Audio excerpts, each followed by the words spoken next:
Sir, आपका waste Bengal का cancel हो गया है, परमिशन नहीं मिला, आपको क्या कहना चाहिए?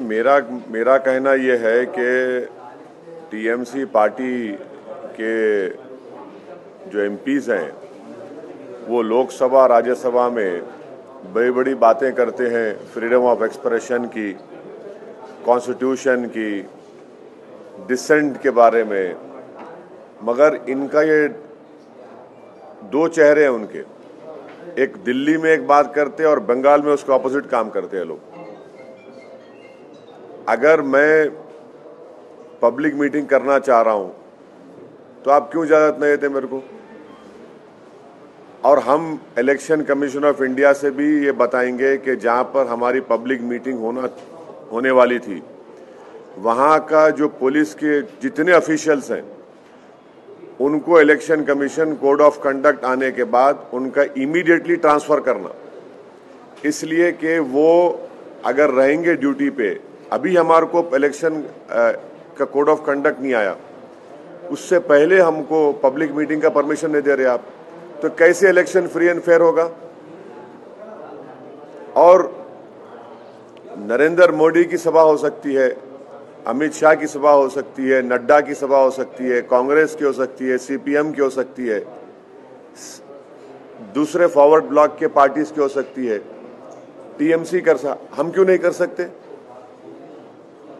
भाई हम पब्लिक मीटिंग करेंगे, ठीक है, पब्लिक नहीं आएगी, मगर मेरा राइट तो है ना। तो इससे साफ जाहिर हो गया कि ये जो सेकुलर लिबरल किस्म के जो लोग हैं जो टीएमसी के ताल्लुक से दिल्ली में इन एमपीज की स्पीच सुनकर बड़ा थालियां मारते हैं, उनको सोचना पड़ेगा। भाई लोकसभा में तो आप बड़ा, राज्यसभा में बड़ा बोलते हैं dissent, freedom of expression, Tagore को कोट करते आप, और आपकी सरकार तो वेस्ट बंगाल में हमको एक पब्लिक मीटिंग का परमिशन नहीं थी। पूरा एप्लीकेशंस इन ऑर्डर थे, आप नहीं देते। तो इससे साफ जाहिर हो रहा कि इनका ये डबल स्पीक है, ये इनकी हिपोक्रेसी है। यकीनन हम टीएमसी, बीजेपी, सीपीएम, कांग्रेस सबके खिलाफ बोलेंगे हम। और ये पार्टीज ये नहीं समझ रही है कि मुस्लिम माइनॉरिटी में, खास तौर से यूथ में एक चर्निंग है, एक डिजायर है कि हमारा पॉलिटिकल रेलेवेंस हो, हमारी एक पॉलिटिकल लीडरशिप बने, जो हमारे डेमोक्रेसी के लिए बहुत अच्छा है। हमारी डेमोक्रेसी मजबूत होगी अगर यूथ आकर डेमोक्रेसी में पार्टिसिपेट करेगा, तो उसके लिए बहुत अच्छा होगा। ये अनफॉर्चुनेट है कि टीएमसी गवर्नमेंट हमारे को परमिशन नहीं दे रही है, बड़ा अनफॉर्चुनेट है ये। इलेक्शन हम जीतेंगे, हारेंगे, आप जीतेंगे तो लगा हुआ है, मगर हमारा व्यू पॉइंट रखने के आप हमारे को नहीं दे रहे इजाजत। ये कौन सी डेमोक्रेसी की फिर बात कर रहे हैं आप? हमको तो मौका मिलना चाहिए ना हमारी बात रखने का। मैं गुजरात में जाकर Narendra Modi, prime minister, Amit Shah, BJP RSS के खिलाफ बोल सकता हूं, तो बंगाल में नहीं जा सकता मैं?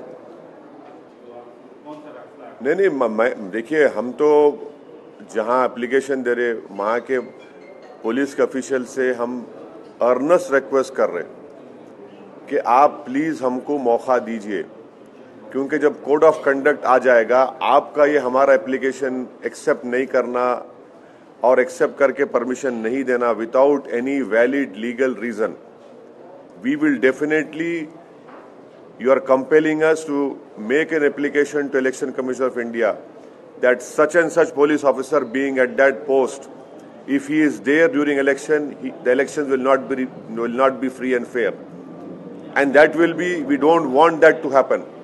We want the local police administration to give us permission, because if you are not giving us permission, how can the election be free and fair? That is for the election commission to look into.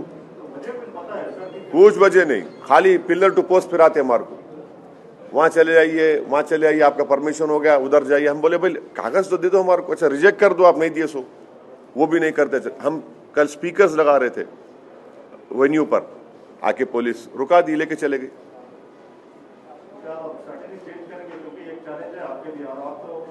देखिए